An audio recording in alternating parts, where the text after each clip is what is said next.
See, when Cesar seen El Campesino, he seen somebody everybody forgot about. But yet he was an asset to society.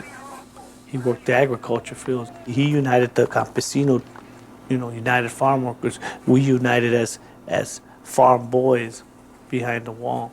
The red that we stood for was the blood that was shed in our sacrifice for our cause. Back in those days, the M were preying upon those that were not part of the M. So they would prey upon the norteños. They'd have them pay rent, kill them, have them bring in drugs or what have you. Well, you had a couple of individuals who were just as hard, if not harder than the M, who didn't like what was going on.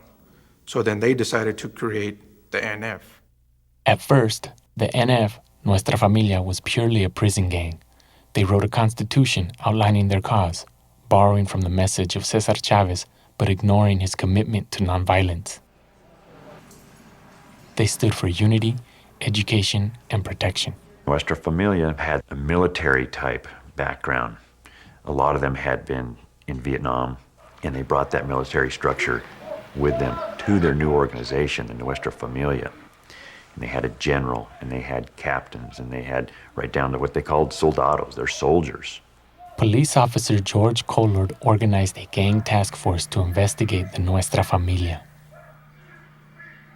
The machine is an exercise regimen that every NF member in prison go through every day.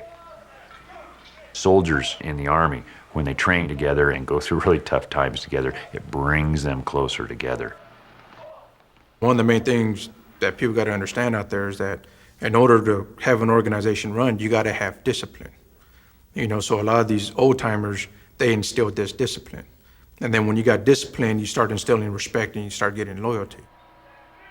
They struck their enemies with a precision that was of military planning, which made it very efficient, and a chain of command that orders would go up and go back down.